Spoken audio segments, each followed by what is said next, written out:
عید الفطر کے موقع پر بھاول نگر کا واقعہ یقینی طور پر پاکستانیوں کے دلوں کو رنجیدہ کر گیا اور افسردہ کر گیا۔ اگرچہ اس میں کوئی شک و شبے کی بات نہیں ہے کہ دونوں طرف سے، یعنی کہ پاک فوج کی طرف سے اور پنجاب پولیس کی طرف سے مشترکہ طور پر پریس کانفرنس کی گئی۔ اہلکاروں نے ایک دوسرے کے گلے ملے اور پاکستان زندہ باد کے نعرے لگائے، پاک فوج زندہ باد کے نعرے لگائے گئے، اور اس کے بعد پنجاب پولیس زندہ باد کے نعرے لگائے گئے۔ مگر جو سوشل میڈیا پر جو تصاویر گردش کرتی رہیں اور جس طرح سے پولیس کے جو اہلکاروں پر تشدد ہوتے ہوئے دکھایا گیا، ان کے منہ سے جو خون نکلتا دکھایا گیا، یقینی طور پر اس کے جو مضر اثرات ہیں اس سے انکار ممکن نہیں ہے۔ اب تازہ ترین ایک واقعہ ہوا ہے جس میں پولیس اہلکار خود کو بھاول نگر سے وابستہ قرار دیتا ہے، اور وہ اپنی وردی کو جلاتے ہوئے اور یہ اس بات کا اقرار کرتا ہے کہ وہ آئندہ طور پر پولیس میں کام نہیں کرے گا اور ملازمت سے سبکدوش ہو جائے گا۔ یہ تمام جو عمل ہوا ہے یقینی طور پر ایک خاص پس منظر میں ہوا ہے، اور اس وقت جب میں اور آپ سے گفتگو کر رہے ہیں تو ایک نیریٹو بڑی تیزی کے ساتھ پاکستان میں فروغ پذیر ہے کہ ہمارے ہاں جو مسلح افواج ہیں وہ مختلف حوالوں سے مختلف شعبوں میں مداخلت کی مرتکب ہو رہی ہیں۔ اس معاملے کی سچائی سے قطع نظر جو بات حقیقت ہے وہ یہ ہے کہ یہ جو واقعہ ہوا ہے بھاول نگر کا، یہ نہیں ہونا چاہیے تھا اور اس کے تدارک کے لیے اقدامات اٹھانے چاہیے تھے۔ اس بات سے بھی انکار نہیں کیا جا سکتا کہ ہمارے یہاں جو سوشل میڈیا ہے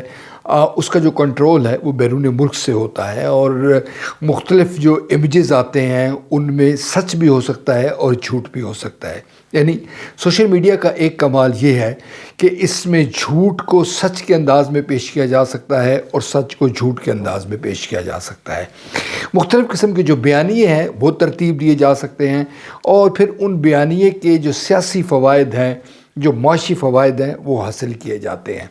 یہ معاملات یقینی طور پر بڑے سنجیدہ ہیں، اور کچھ لوگ یہ کہتے ہیں کہ اعلیٰ ترین سطح پر اس معاملے کی انکوائری ہونا چاہیے اور حقائق سامنے آنے چاہیے تاکہ جو منفی پراپیگنڈا ہے اس کا خاتمہ ہو سکے۔ پاکستان اس وقت یقینی طور پر کسی نئے محاذ پہ یا کسی نئے بحران کا متحمل نہیں ہو سکتا۔ ہم بخوبی جانتے ہیں کہ ہمارے یہاں معاشی بحران ہے، ہمارے یہاں سیاسی بحران ہے، اور ایسے میں جب اس قسم کے واقعات رونما ہوتے ہیں تو اس کے دورس مضر اثرات سے انکار ممکن نہیں ہوتا۔ یہ بات بڑی خوشائند ہے کہ ہمارے جو پولیس کے حکام ہیں، ہمارے مسلح افواج ہیں، وہ اس صورتحال پر نظر رکھے ہوئے ہیں، اور ان کی کوشش ہے کہ ان معاملات کو الجھایا نہ جائے بلکہ سلجھایا جائے۔ واقعات کے حوالے سے اس بھاول نگر کا جو واقعہ ہے اس حوالے سے مختلف جو خبریں ہیں وہ سامنے آ رہی ہیں کہ پولیس سے پہلے ریڈ کیا، خواتین کو یرغمال بنایا، پھر گھر والوں نے، اس خاندان کے کچھ لوگوں نے پولیس کو یرغمال بنا لیا، پھر کچھ ایلیٹ فورس آئی، پھر اس میں ایک جو مسلح افواج کے ایک سپاہی تھے وہ تھے۔ معاملات پھر کیا ہوئے، اس کے مختلف قسم کے جو ویڈیوز ہیں ان کے ذریعے بات پھیلائی جا رہی ہے، مگر جیسے میں نے ذکر کیا کہ اس حوالے سے حقائق جو ہے وہ منظر عام پر لانے ہوں گے، اور یہ کوشش کرنی ہوگی کہ آئندہ اس قسم کے جو واقعات ہیں ان کا فوری طور پر سدباب ہو۔ اگر کچھ لوگوں کا یہ خیال ہے کہ اس حوالے سے پہلے سے ہی حقائق بتا دیے جاتے تو شاید یہ معاملہ اتنا نہ پھیلتا، اور اس حوالے سے جو